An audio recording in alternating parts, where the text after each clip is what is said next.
Check out my dinosaur here. How's it work?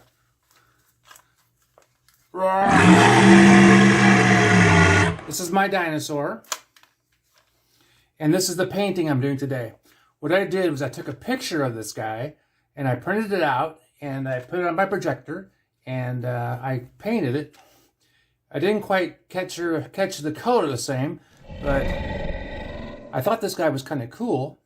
So this is a great little project for kids. Great project for kids and for old ladies and for moms and dads and for anybody, because this is cool. It's part of my plastic dinosaur collection, and I want you to give this a try and check out the video. Every time I post a video, I think this is the one that's going to blow up my page and make me a YouTuber. So far, that hasn't happened. It actually hasn't even come close. So if you can give me a hand here and help me get this thing advertised, like it and share it and whatnot, I would appreciate it. On this video, we're doing a triple take here because we start off with the pencil drawing.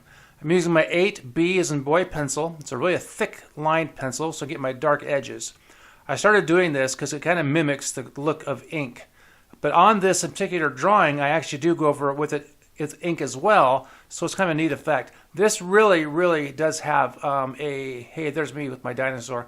This really does have a comic book look to it, because I was really trying to accentuate the thick black outlines that you get on comic book art. I've had to practice a lot on getting my ink right. A lot of people use pens, but I use a brush, and a brush can be kind of tricky. So here I'm putting in some shading and some contour lines.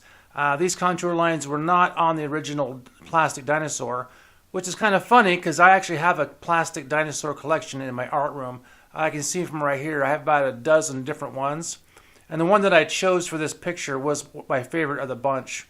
I just love the design. I love the big feet and those big toes, those big spiky toes. So here I am. You can see the upper left. I have my ink wells. And I'm using straight black ink right out of the bottle. And this lining, it takes a lot of practice to get it right because you want to get your thicks and your thins. And with the brush I was using, sometimes I had to go over it twice to get the thickness I wanted. If you study comic book art, and you probably should, because that's a cool thing, of course, you'll notice there's a lot of line weight means a lot in comic book art. So I was really kind of going for a comic book look with this. So I'm going over my pencils, and I wasn't catching every single line with the ink. I was just catching the main contour lines to kind of thicken it up. And as I was doing this picture, it just reminded me of like package design. Like I was doing something for a model, and I took that class in college.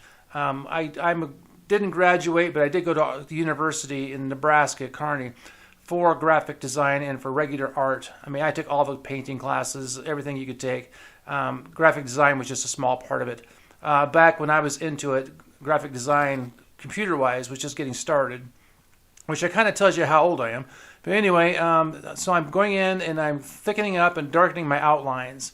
And at this point, I really like the way this looks. Sometimes I think I go overboard and I should just stop. But here I am getting into my ink washes. And if you follow my page, and you probably don't because most of my followers are brand new, I do a lot of ink wash. And I'm a big proponent of ink wash. I mean, it's a lot easier to use that ink wash than to use a shader on your pencil. So here I am again, and I am getting ready to go in there and do some more ink wash. I am a huge fan of physical brushes, physical media, and physical paint. Recently, I've been seeing stuff online about using tablets and software, and that wasn't available to me when I was in high school or college.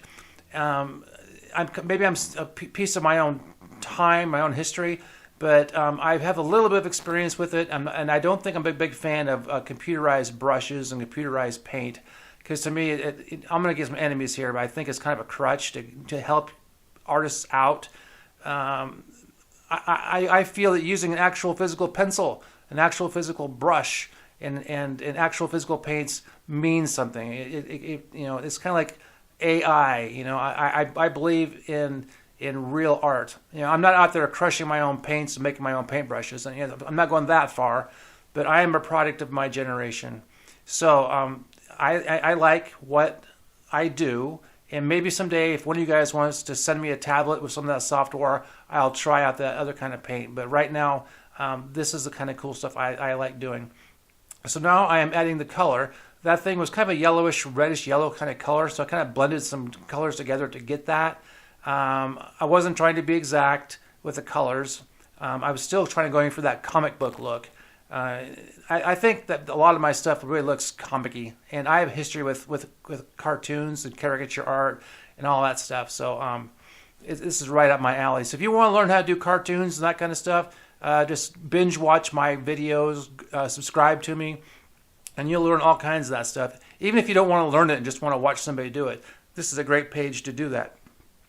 So this is a limited palette. I went with the yellows, a little bit of orange and red. I didn't want to go hog wild and get any greens or blues in here for now. So I was really kind of happy the way this turned out.